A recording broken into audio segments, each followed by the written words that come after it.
Hi welcome to Padma kitchen bites. అందరికీ నమస్కారం అండి. జున్ను పాలు లేకుండా సూపర్గా మన ఇంట్లో ఇలా జున్ను తయారు చేసుకొని తినండి. పిల్లలు ఎంత ఇష్టంగా తింటారని మీరే చూడండి. పెద్దలకు కూడా చాలా బాగుంటుంది. హెల్దీగా బెల్లం పెట్టుకొని మనము చేసుకుందాం రండి. ఫ్రెండ్స్, మన ఛానల్ ఎవరైనా ఫస్ట్ టైం చూస్తుంటే ప్లీజ్ సబ్స్క్రైబ్ చేసుకొని ఒక లైక్ అయితే వేయండి. ఒక అర్ధం ఇంచి అంత శొంఠి, 2 యాలకులు, ఒక అర్ధము స్పూన్ అంత మిరియాలు పౌడర్ చేసి పక్క పెట్టుకుందాము. జున్ను పాలకైతే మిక్సీలో నేను ఇక్కడ ఒక 5 కోడిగుడ్లు అయితే కొట్టేసుకుంటా ఉండాను. ఇక్కడ నేను 1.5 కప్ అంతా పాల పౌడర్ అయితే యూస్ చేస్తూ ఉన్నాను. ఈ ప్లేస్లో మీరు 1 లీటర్ అంత పాలు కూడా యూస్ చేసుకోవచ్చును.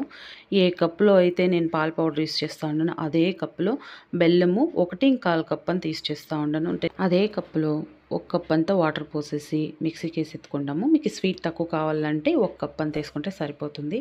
చూడండి, ఈ థిక్నెస్ ఉంటే సరిపోతుంది. పాలు పోసుకున్నారనుకోండి, డైరెక్ట్గా 1 లీటర్ థిక్గా ఉండే పాలు యూస్ చేసేసుకోవచ్చు మిక్సీలో. అలానే ఇదంతా మనము ఒక గిన్నెలో అయితే పోసేసుకొని దీంతో మనం పొడి కట్టు పెట్టుకున్నాం కదా, దాన్ని అయితే ఒక హాఫ్ స్పూన్ అంతా నేను పైన చల్లుకుంటా ఉన్నాను. అంటే మిక్స్ చేసేటప్పుడు కూడా మీకు కావాలంటే కాస్త వేసుకోండి. పిల్లల కోసం చేస్తూ ఉన్నాను కాబట్టి నేను వేయలేదు. ఇప్పుడు ఒక పెద్ద గిన్నెలో వాటర్ పోసేసి కింద ఒక గిన్నె పెట్టేసి స్లో ఫ్లేమ్లో 20 మినిట్స్ అయితే పడుతుంది. ఇది మధ్యలో ఒకసారి ఓపెన్ చేసి చూసి మీకు ఏదైనా కాస్త ఉడకల్లా అనిపిస్తే ఇంకొక 5 మినిట్స్ లో ఫ్లేమ్లో పెట్టండి. ఇలా చూడండి, చాకు ఇలా పెట్టేస్తే ఎంత సూపర్గా వచ్చిందో. కాస్త కూడా అంటుకోకుండా చల్లగా అయిన తర్వాత ఇలా కట్ చేసి ముక్కలు ముక్కలుగా చేసి మనకి ఆ షేప్లో కావాలన్నా ఆ షేప్లో ఎత్తుకొని తిని చూడండి ఎంత బాగుంటుందని. చాలా ఇష్టంగా తింటారు పిల్లలు పెద్దలు అంతా.